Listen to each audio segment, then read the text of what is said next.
Good morning, everyone. Super excited to kick our first webinar for this year. And today's topic is actually going to be around SAP FSM, the challenges in the field that we see when we talk to customers, enterprises who are on SAP, but also more importantly, an important question that a lot of enterprises ask themselves, and when addressing some of the gaps, whether it's with SAP, whether if it's with FSM, whether it's any other ERP system, is should we be buying solutions or should we be building solutions in-house?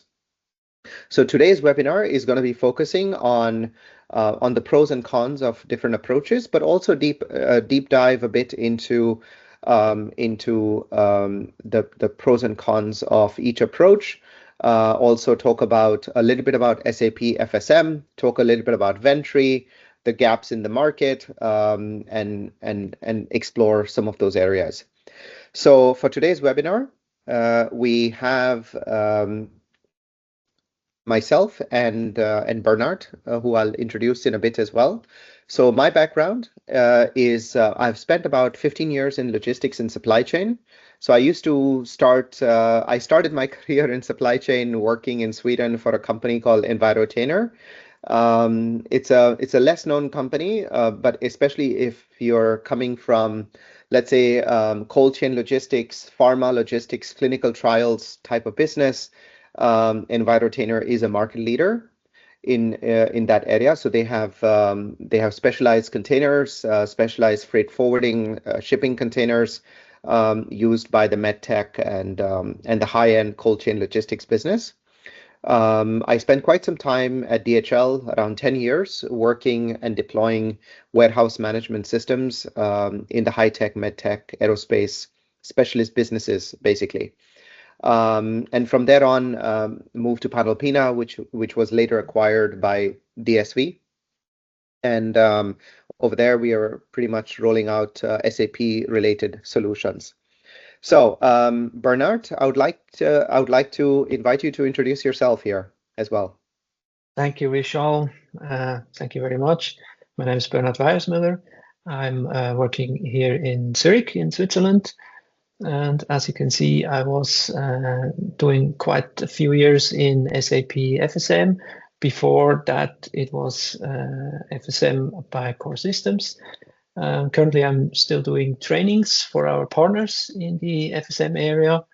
And I'm also working in the AI department with our new solution called Inside Loop, which we can talk about a bit later. So yeah, that's a few words about myself. I also have a dog and a house and a family. Great.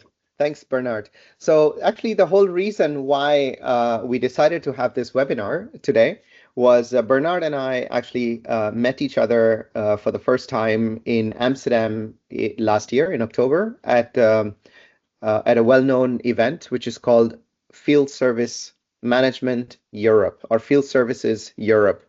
Field Service Europe, yeah. Field Service Europe. And actually the core ethos behind this event is to really bring thought leaders like, for example, Salesforce Field Service, ServiceNow, other CMMS solution providers, other asset management solution providers, together with the enterprises who are pretty much using some of these solutions and really have a very enriching, let's say, 2 to 3 days of discussions, seminars, and so on, but also talk about industry best practices.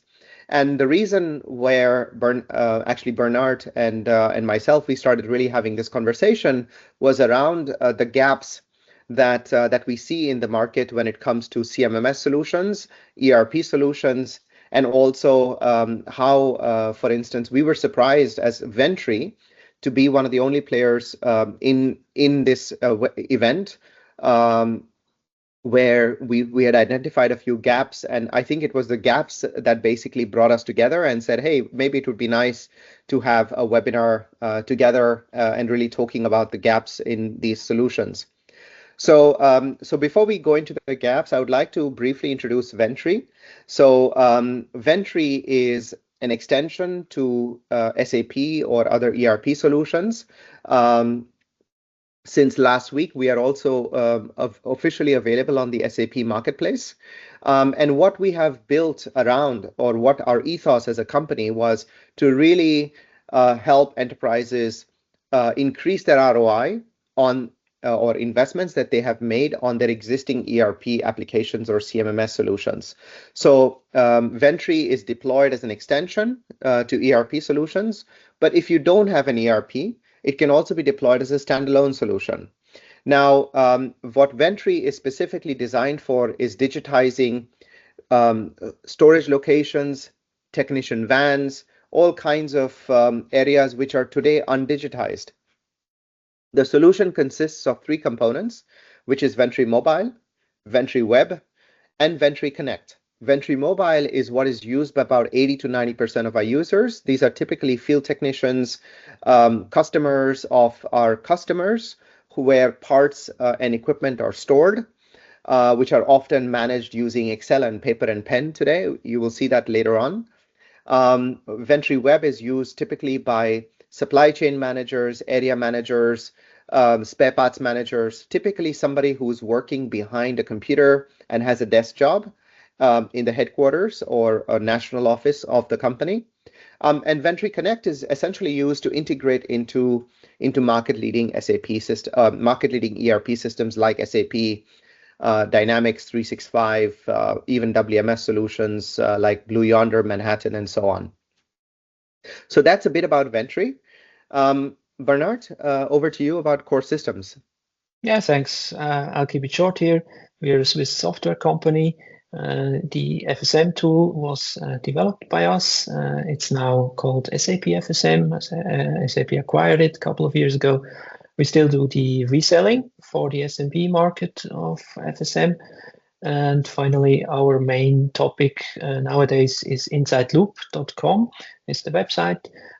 We work with AI to allow people to do knowledge retrieval, parts prediction, root cause prediction, because as a company you have lots of data, but you don't really harvest everything.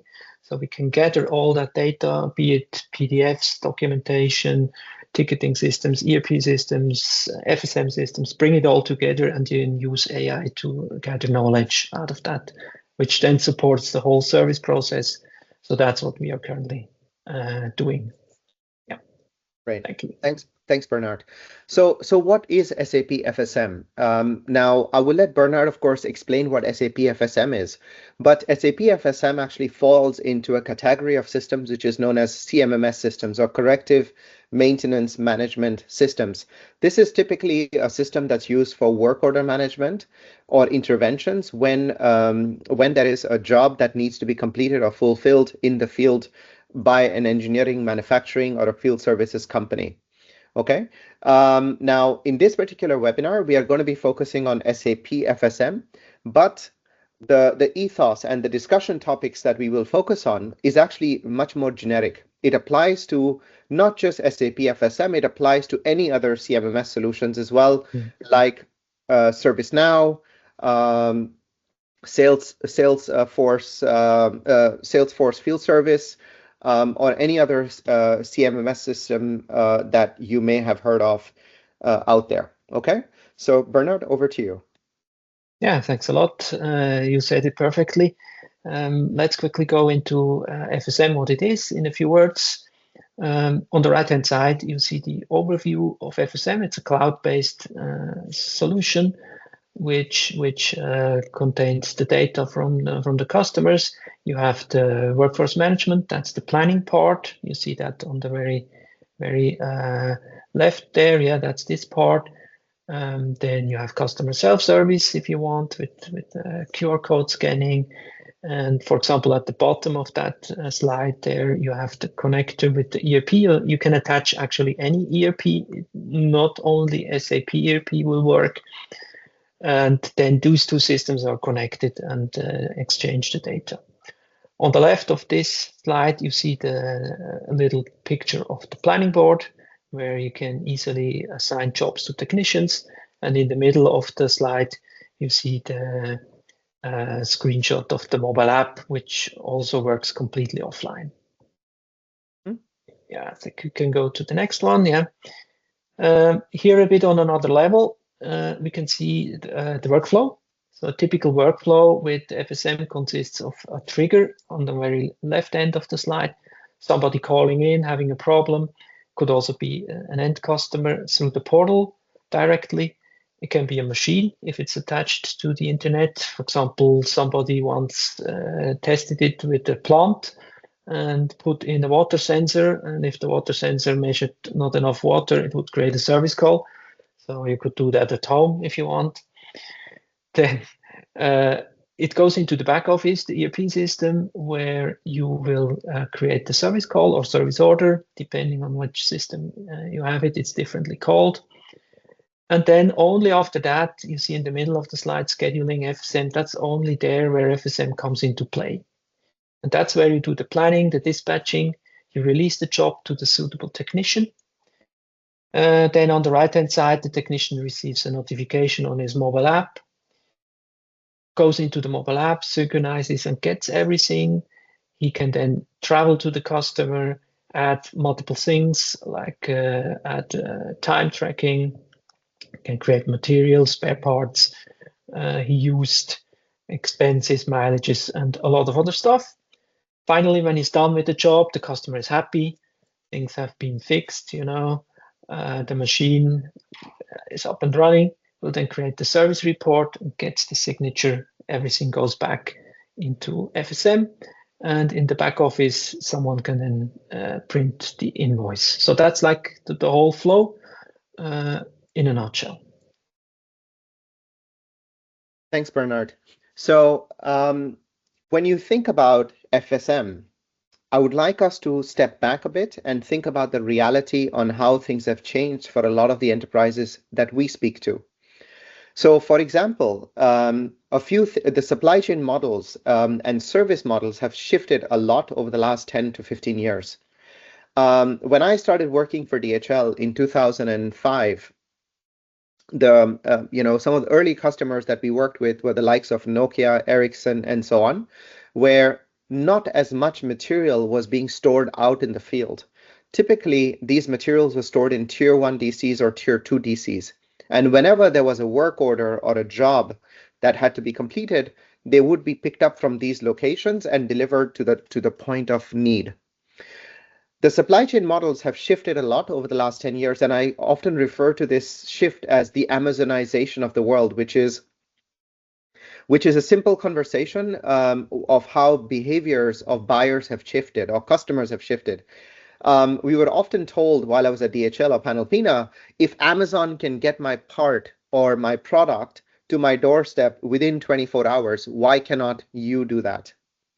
So this mindset shift has resulted into a big shift in how enterprises, whether you're in the medtech world, whether you're in the high-end manufacturing, in telecommunications, energy, infrastructure, etc., has also shifted.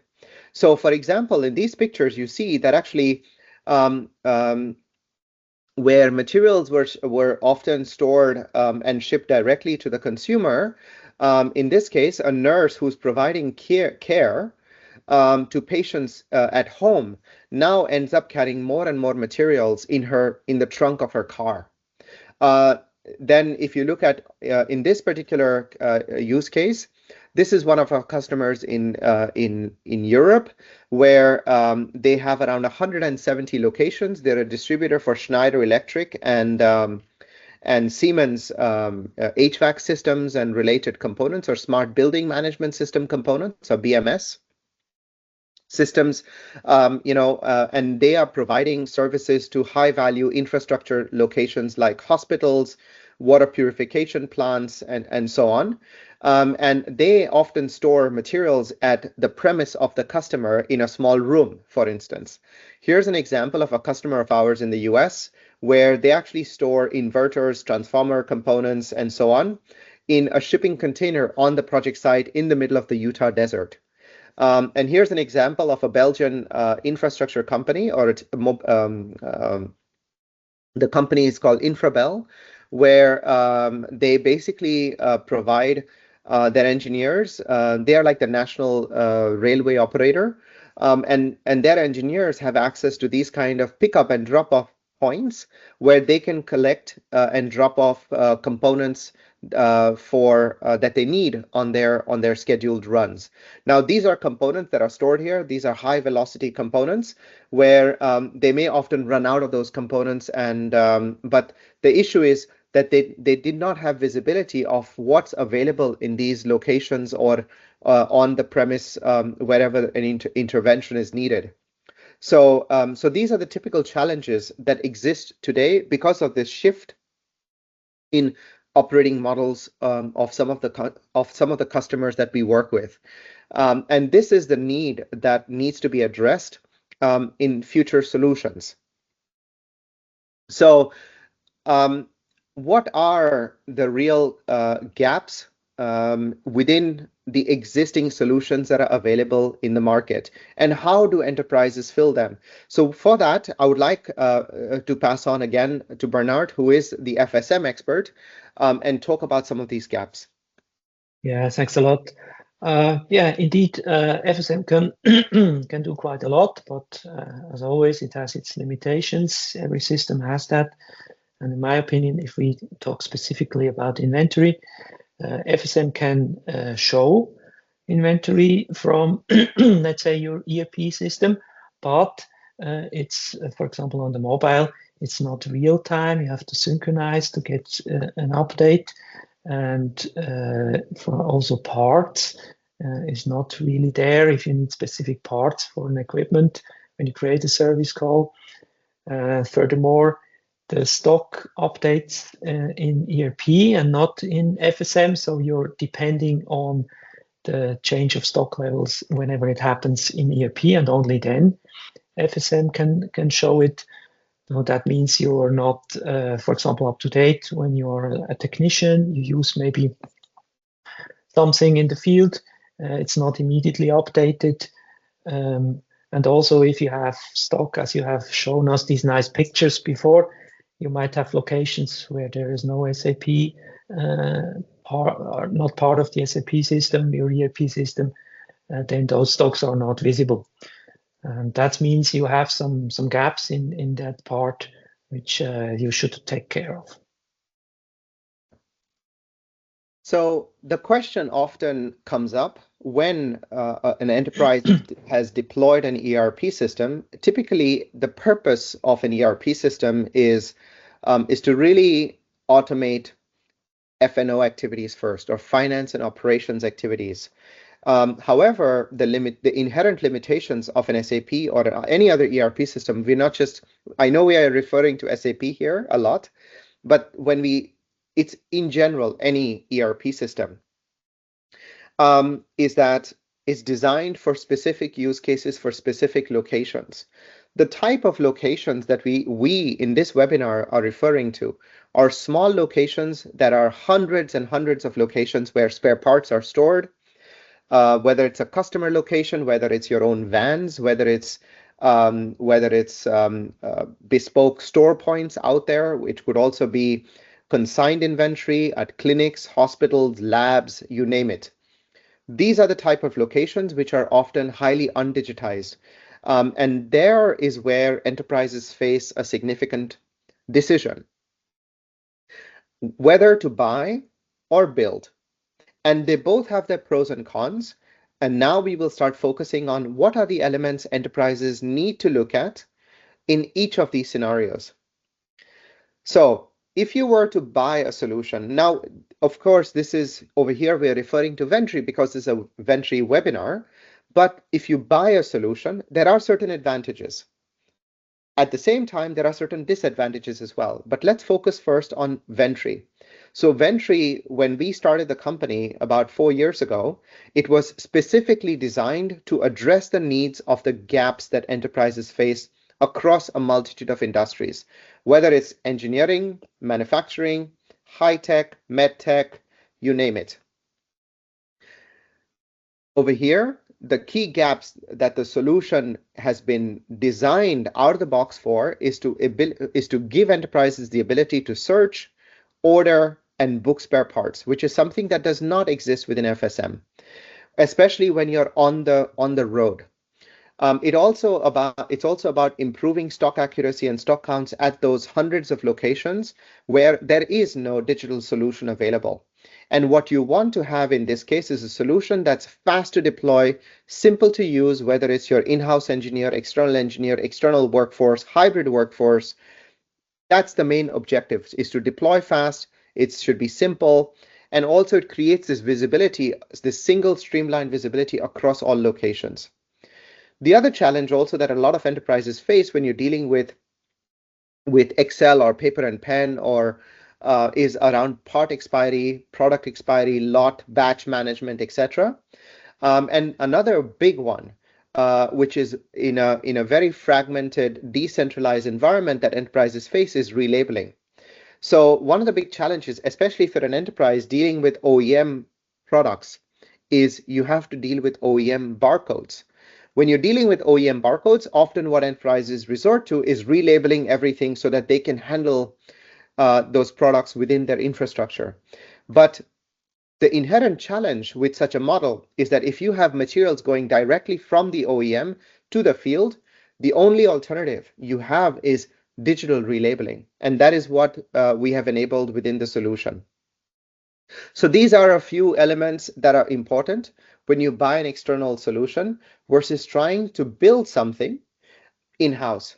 So when you do try to build it, I will let Bernard explain what are the most common solutions out there or approaches that you have seen, Bernard. Yeah, thanks. So I'm again talking around SAP FSM. I mean, certainly you can also try to build something with FSM because FSM lets you customize a lot.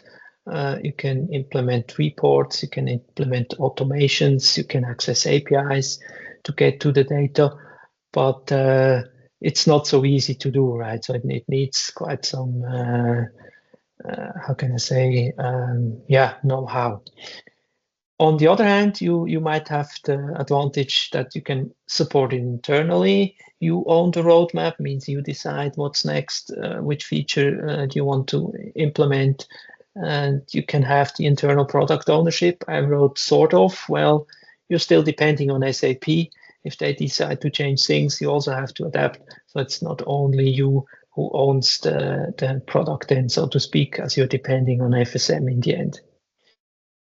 Yeah, so at the bottom you can see then three options we can see. You can still go with excellent paper. Might make sense if you only have a few technicians, few locations. You might still be better off with that one because it's very cheap. You don't have to do much.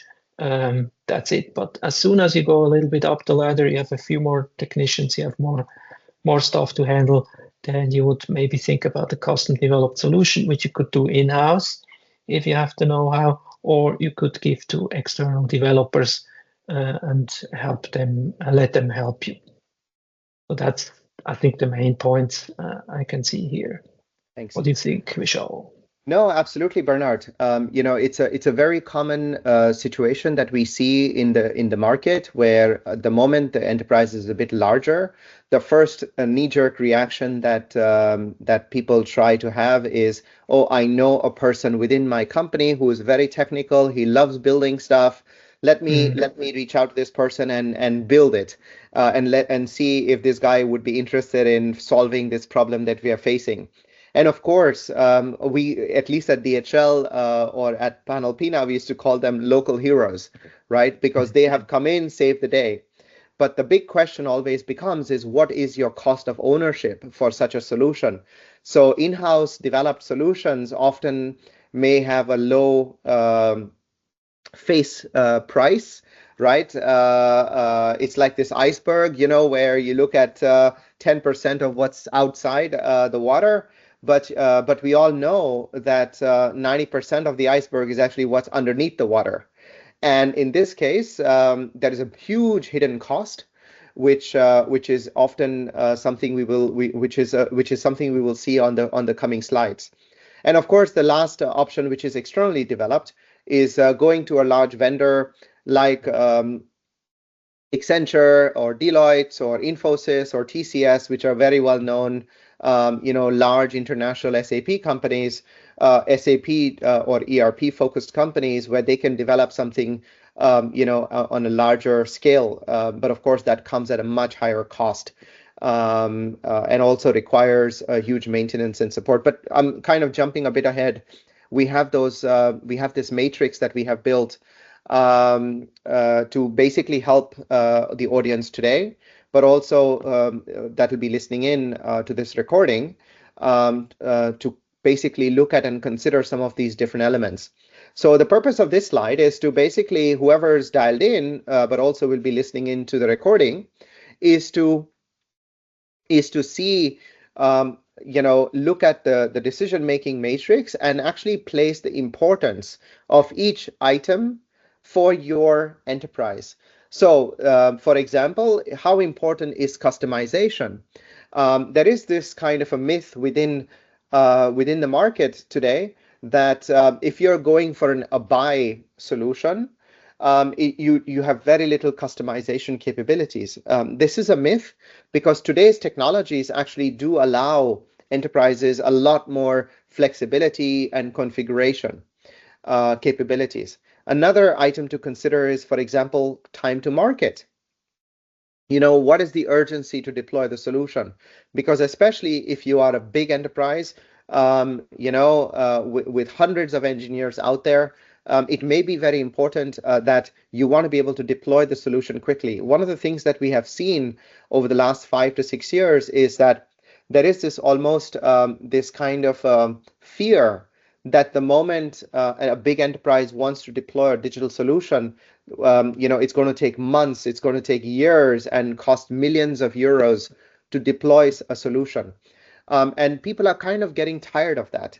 And there is this need in the market to say, hey, we need to have an ROI within a certain set duration. So that's something important to consider. We also talked on items like cost of development, scalability. What are does the IT solution, whatever you're looking at, is it going to scale with your business, not just within your country, within your business unit, but also if you're a global company, how does it cover those multiple targets that you might have internally? Another one is we see this over and again. You might be using SAP, let's say, for instance, in one country, you might be using an Oracle ERP or an IBM ERP or even a Microsoft ERP out there, or using multiple systems. It is important that whenever you build something in-house, that the solution is able to integrate across multiple systems. So these are some of the items to consider. And I'd be curious to hear how the audience, whether listening in today or even the recording, on where they put themselves. It's a very interesting exercise. We've used this in the past, and would be curious to hear thoughts as well. When it's about looking at the decision-making matrix on how we see it with regards to Ventory, on the importance spectrum, many of our customers, we try to explain to them that I think the most thing that stands out here for us, at least, that we push is the speed of innovation and the risk management. Something that we have seen hands down on in our interactions with enterprises is that when you build a solution in-house, it may be agile, it may be highly innovative at a certain point in time, but it slows down as time moves along. And I have a very, very interesting example from my previous life at DHL. Is when I started working at DHL, there was this massive move towards a new WMS solution in 2011. But that from the time we took the decision to deploy this highly innovative WMS to the point when we had finished rolling it out in 2017 or 2018, they had already received a letter. This was by the time I was already gone. I left DHL in 2015. I was told that the team had received a letter from the vendor that they had stopped or they will stop supporting the solution in 2016 or 2017. And if DHL wanted to continue using the solution, they would have to pay a few million euros extra to just support and maintain that solution and keep it alive. So suddenly something that was highly innovative in 2011 has already finished its cycle in 2017, and even the vendor doesn't want to support it anymore. So you see that if in that case, moving to a third-party solution, which was not highly customized, but was highly configurable, and using the latest technologies without really, let's, for the lack of a better word, bastardizing the solution, you actually as an enterprise extend the life cycle of a solution. That's one.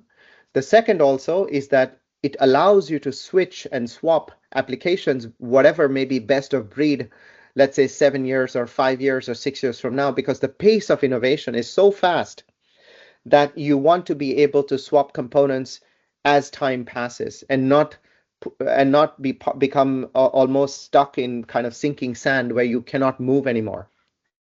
So those are things to consider when you're looking at buying a solution. Here, of course, is something where we see from experience of the benefits and the cons of having an in-house developed solution. And I think the most important actually is the cost of development is very high. And I come back to this iceberg example where in the case of DHL, for instance, yes, something that looked very attractive in 2011 suddenly becomes a very, very expensive endeavor by the time it's 2017, 2018. And I saw that also at Panalpina, where they went down the road of in-house developed solutions, and it was very hard to step out of it. It took years of planning, decommissioning strategy, and so on. Bernard, would you like to add anything here? Maybe just a quick line of thought as we are talking about FSM also. You could add solution to the solution. You could add to FSM capabilities so that you can try and get some inventory topics solved. But basically, FSM can also be it's just a solution to plan the technicians and stuff, right? And then you could also on top of that you can work with Ventory, for example. So it's actually not this or the other, but you can also think about using both systems. That's what I wanted to clarify a little bit here. Absolutely, and I think you're spot on in the sense that that the future of enterprise architecture will rely much more on integrations and the ability for multiple different modules from multiple different suppliers to be able to work together in harmony. While at the same time, I think it's very important to make sure that I say this, is that it's all about a single unified source of data. So when I talk about module strategy, it does not mean that there will be different sources and silos of data because there are different systems. It all comes down to, if you're a large enterprise, that the focus should always be how can we enrich the master data that may sit and reside within the ERP system. So it's important to understand that when we talk about FSM, we talk about Ventory, we talk about any other solutions out there, it always still comes down to a single unified source of data that these systems are enriching, relying on, and so on. Exactly. And in this case, it's about the ERP system and solutions like SAP FSM, Ventory, or Power BI for that matter, which is a Microsoft product, or Tableau, which is another product. They all rely on this single unified source of data and enriching this unified source of data. We found this when Bernard and I were planning this webinar. I wanted to to share a calculator that we came across on build versus buy. This is some completely other software, but I was just Googling build versus buy calculator because we don't have it on our website. So I thought it would be interesting to share this link. It's a very interesting tool. I quite liked it. It literally took 10 minutes of Googling or 5 minutes of Googling and playing with different tools out there. So have a look at it at your free, whenever you're free after this webinar. And it basically will tell you how much, the pros and cons of build versus buy. But we have nothing to do with this website. It's another software provider. All right. So Bernard, do you want to do the wrap up? Yeah, thank you very much. So yeah, in the end, I think time is approaching to the end. We found these gaps here, the open gaps. We talked about those. Build versus buying is always an important decision you have to take. You can use the matrix that we provided in the slides before to make up your minds what you want to do. And you can be sure that spare parts field inventory management is a challenge you will have to solve. It's not done by, let's say, implementing FSM and then you're good with it. So you will have to think a bit out of the box there. What can you do to make that happen with a solution, for example, like Ventory? And also big opportunities can be unleashed with extensions, for example, like the one that we provide, Coresystems. Inside Loop is an AI solution which helps you to gather knowledge. So you have all this data, but you want to harvest on that data. So you could do it with an with an AI-based solution like ours. Or you can use Ventory to do this inventory implementations. Typically, what we see is at minimum 10 times ROA, so you get back 10 times what you invest. But again, you will first have to invest before you can save money. That's always a little bit the tricky part. And last but not least, I come across many companies who say, okay, that's interesting what you're proposing, but for now we have decided to do nothing. You can do that. That's certainly an option. You don't have to invest anything. You don't have to do anything, but you need to think of the inaction, cost of inaction. And I think that's something which everyone should really take a thought. Can I really do nothing? Can I just wait until the problem solves itself? It's something you really need to think of. I think it's a very interesting point you mentioned, Bernard, on the cost of inaction. And one of the things we saw when without going too much into politics, I remember 3 years ago when the Ukraine Russian invasion had just started. Most people did not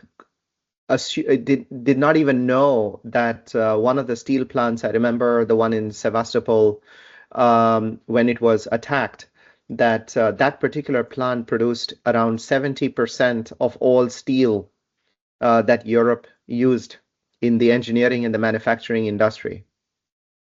And suddenly the cost of steel just skyrocketed to a point where simple things like clamps, nuts, bolts, became very expensive, especially if in the manufacturing business in Europe. And what we heard from prospects was that when they started rolling out Ventory, they were able to look at what they had available in their infrastructure without having to buy stuff at 50, 60, 70% higher prices. And use those things first and be able to better plan replenishments, reorders with their partners, manufacturers, and vendors, because it gave them visibility of everything that they had, but they didn't know. And that's the cost of inaction, I think, which you touched on. Yeah, very true. All right. Thanks, Bernard, for that. Thank you. I would like to open up the floor. I'm just looking at time. It's 10:43 here in Belgium. Um, I would like to open up the floor for any questions. We had received some questions on LinkedIn when we were, when we were posting this webinar. But before we jump into on looking at the Q&A that we had for ourselves, I would like to open up the floor if there are questions. I'll stop sharing the screen now. So we have a few different attendees here. Marina, a question to you. Do we open the floor, the microphone, and people can ask questions? What's the plan? Exactly. I opened the microphone of all the person attending the webinar. So if you want to ask your question and unmute yourself and dare to speak, just ask your question. We'll be happy to help you. And of course, if you prefer to put your question on the Q&A section, that's also an option. So we are there for you. Don't hesitate.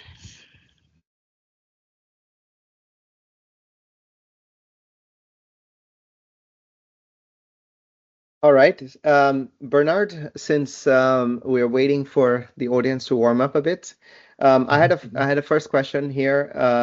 When we talk about SAP and SAP FSM, whenever we hear and talk to customers saying, "Hey, what ERP system do you use?" or something like this, the general feeling the moment we want to integrate into SAP as Ventory, the first question is, how long is it going to take? Because they went through a painful journey of deploying SAP, stabilizing SAP, and getting into a point that they are running, let's say, kind of on SAP. What's the biggest hurdle that you come across when you have to train people or a part of the pre-sales conversation about deploying SAP FSM? Yeah, that's an interesting question. Sometimes, I get the question exactly, how long does it take to implement the whole thing? And then you say, you cannot really say that as a matter of fact, just out of the blue.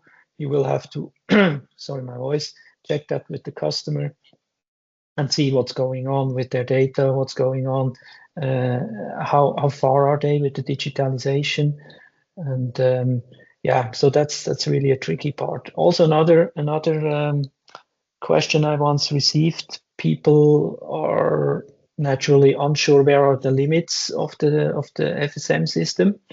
They want to know more about that. Where does it end? Where does it start? And you have to explain that to them so they get a better understanding. The best story I can tell here is my first customer I had to talk about it wanted a document which describes what is not part of FSM. That was quite difficult to answer. I thought, well, what can I do here? Yeah. In the meantime, I see, Thomas, I apologize. I just saw your question that you had posted about 35 minutes ago. You're saying you have 3 legal entities in my organization running 3 separate ERP systems. We have a program ongoing to implement Oracle across the 3 entities. Could Ventory be standalone and then be integrated to Oracle during the implementation process? It's a very good question. In fact, we did a similar project in the UK, actually for another large infrastructure entity, which was also running on Oracle, where basically they had 8 DCs where they were running Oracle ERP, and they had around 240 locations where there was no system. It was paper and pen. And in their case, we basically deployed Ventory during the POC. So they started with a POC or a proof of concept where basically they deployed Ventory. The original plan was, I think, 5 locations, if I'm not mistaken, where they could upload their part master file. They could upload their user roles, access levels, get the basics sorted out and settled over a period of a month or so. But what we realized is that because the process was relatively seamless, the POC was originally planned for 3 months for those 5 locations. But within the first month alone, they rolled out around 16 to 18 locations because they were able to set those locations, the first 5 locations, within a couple of weeks. And when they realized, that they could just roll it out, now that the system was set up, the rules were set up, they basically rolled it out across 15 or 16 locations, if I'm not mistaken. And only after 3 months or 4 months of rolling out further and further, they basically were able to integrate the API into Oracle.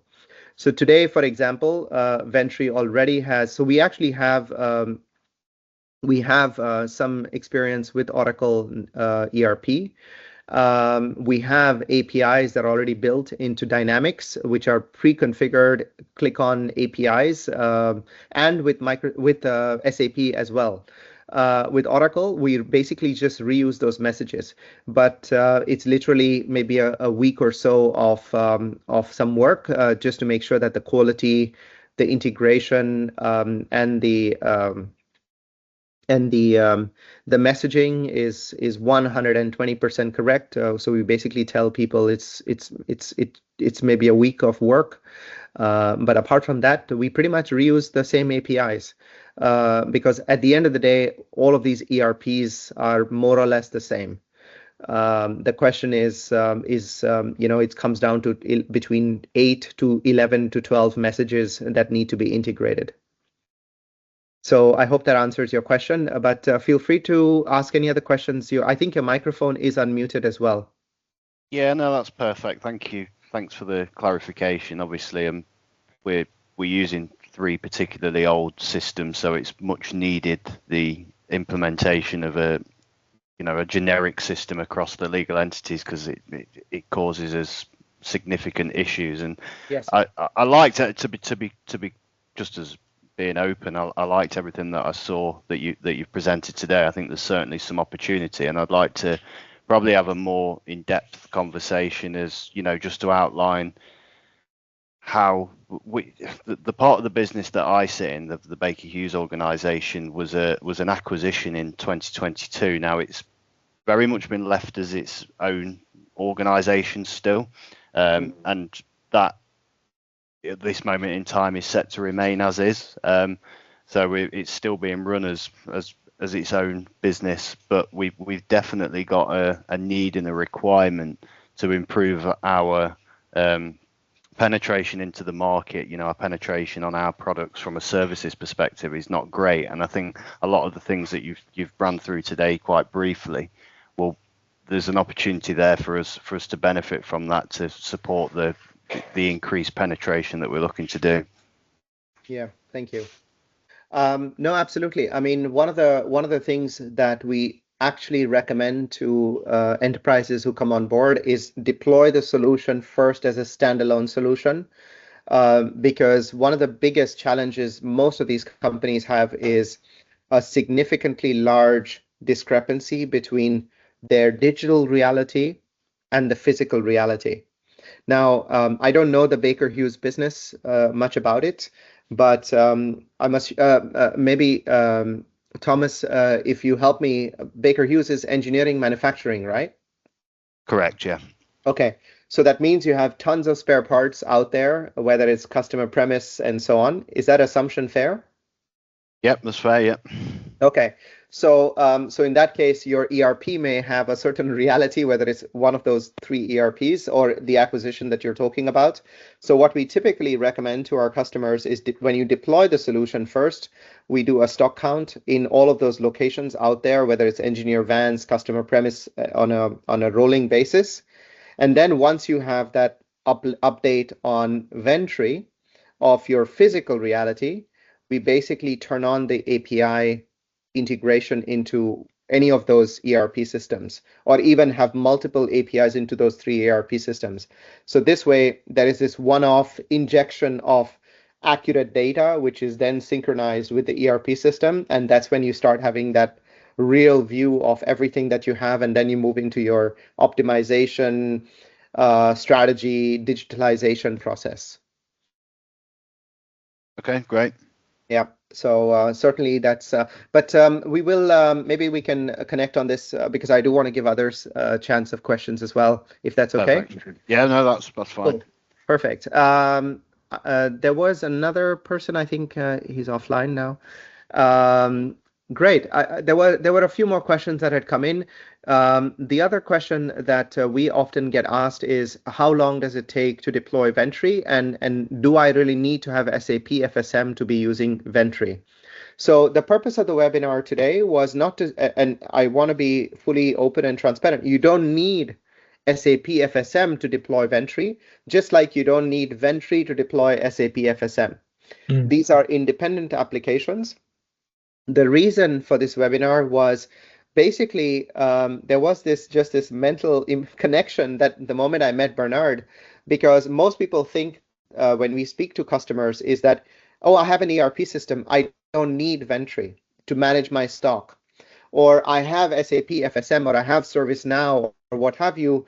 I don't need a solution like Ventory because ServiceNow has a feature. But actually, the ethos of all of these applications is very different. A ServiceNow or an SAP FSM type solution is purely focused around work order management. You have a job, that job needs ABC spare parts. These ABC spare parts are booked as a work order, whether they are to be picked up or whether they are to be shipped to that location wherever the intervention is needed. But what the engineer often does not have is visibility on what may already be available at that location, or what he may already have in his van, so he doesn't have to drive to a central location to pick up the parts.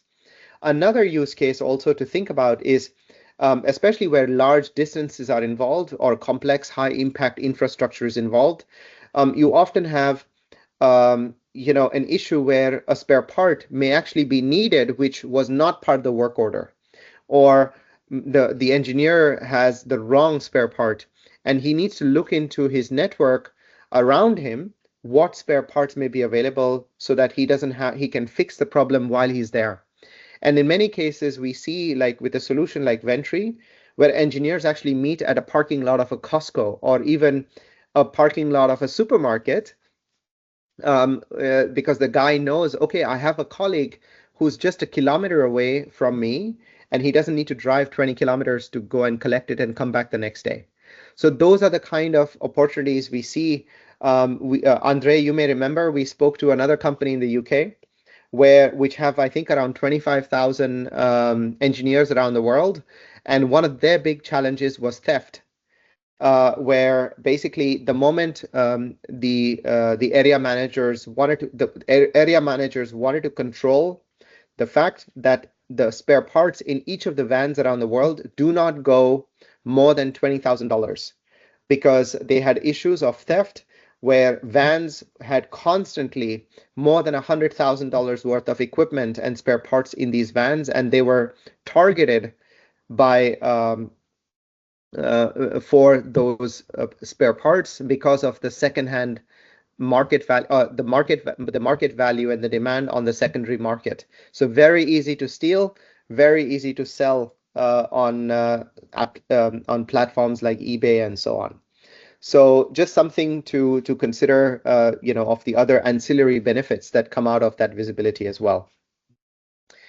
Okay, I'm just looking at time. So we have another 3 minutes, but if there are no further questions, Bernard, I just want to look at you as well. Do you have anything you would like to add from your side? Well, yeah, we talked, I think, about all the important aspects today. So for me, I think it was good. I don't have anything more to add. Okay, great. Well, thanks so much. We will be sharing the recording of today's webinar online as well, and including the email that we sent out to potential guests for this webinar. And if there are questions, feel free to reach out to either myself or Bernard from Coresystems. Even Andre or Marina from our side are happy to help and address any questions that come out. The purpose of the webinar, as always, is educate and share best practices, but also the challenges in the field, and just make sure that enterprises are not alone when they're going through a challenge. It's a common theme that we see across the board. So thank you again with that for your time and questions, Thomas and Bernard, for the time in working with us and getting this out.